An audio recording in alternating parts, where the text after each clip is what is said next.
Hey everyone, Jason Cotta here, Fishing Manager for the Orvis shop over in Bellevue. Today I want to show you guys how to set up an advanced indicator rig for steelhead. But before we get into that, let's talk a little bit about rods, reels, and fly lines.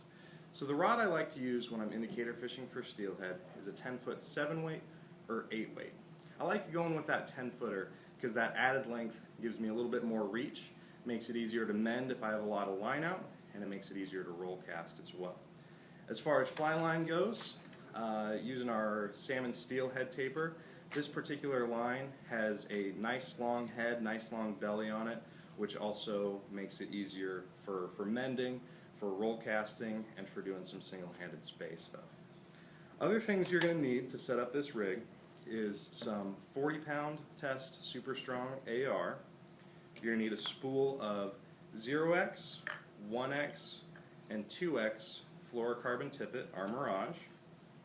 You're going to need an old fly line that you don't mind cutting up, some strike indicators, some weight, either tungsten putty or split shot. You're also going to need some barrel swivels, which you can pick up at any store that fishes that has conventional tackle.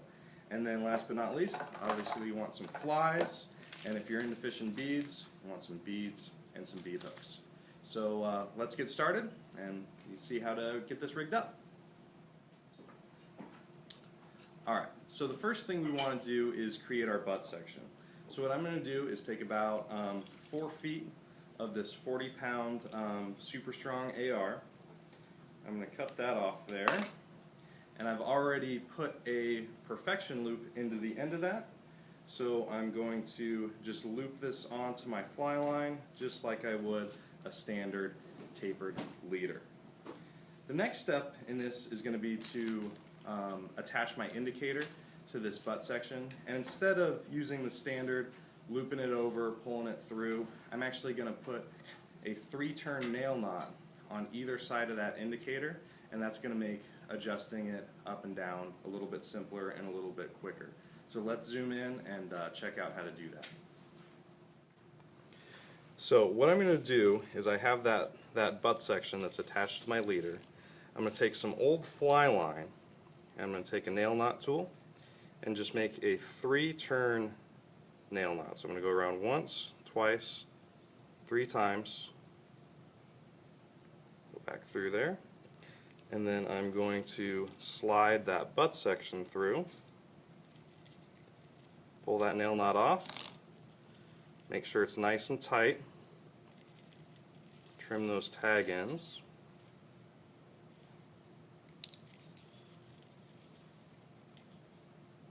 alright. So with that nail knot there is essentially a stop for the indicator.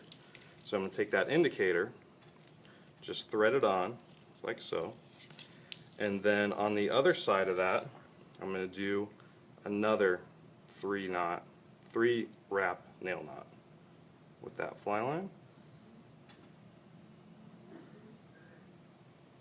Go through, feed that butt section through, pull that nice and tight,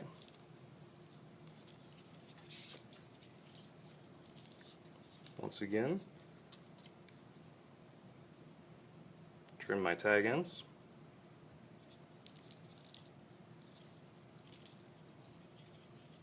I've had way too much coffee this morning.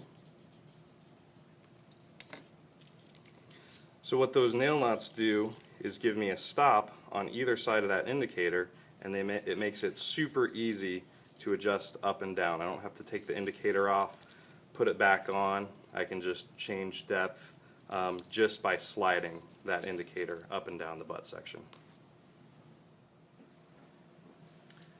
Alright, so once I have that strike indicator on that butt section, the next thing I'm going to do is actually add a small barrel swivel. You can pick these up any shop that sells conventional tackle.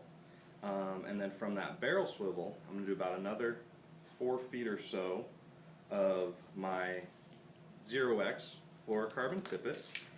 I'm going to taper that down to another maybe 16, 18 inches or so of 1x and then my first fly. Now above that leader to tippet knot, that's where I'm going to be putting my split shot, and that will help prevent that split shot from sliding down and butting up against that fly if it's above the knot. Another thing you can use for weight that I've been using a lot lately and really digging is the tungsten putty.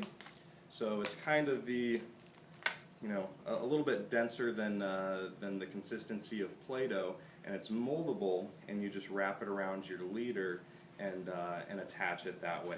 The nice thing about that tungsten putty is it doesn't really have any sharp edges, so it's less prone to get hung up in rocks. And if you do get hung up between two rocks, being a little bit pliable, it's easier to pull out and you'll lose less rigs. So now off of this first fly, what you can do is you can go ahead and add a second fly, or what I prefer to do is actually fish a bead behind this big rubber leg. So let's zoom in and I'll show you how to attach that bead. Alright, now to attach this bead to my tippet, what I'm actually going to do is triple wrap it. So I've already taken some 2X and attached it to a bead hook. And now what I'm going to do is take that tippet, run it through the bead once, wrap it around, go through again, and then I'm going to position that about where I want it, pull it kind of tight, take that tippet, go back up through one more time. So I've actually gone through 3 times, and that's going to hold that bead in place. And I want that bead about, 2 inches above that hook. And the reason we have that bead above the hook is that way when a fish eats that bead, as we set the hook, it'll always go right into the corner of their mouth, and you'll never have to worry about hooking a fish deep. Alright, so just a quick recap of that. So we have our fly line. We have about 4 feet of 40-pound monofilament. I have my strike indicator attached there with a 3-turn nail knot of fly line on either side of that. And like we said, that just makes it super easy to adjust your depth and move that indicator up and down. Coming down from that, I've attached that barrel swivel.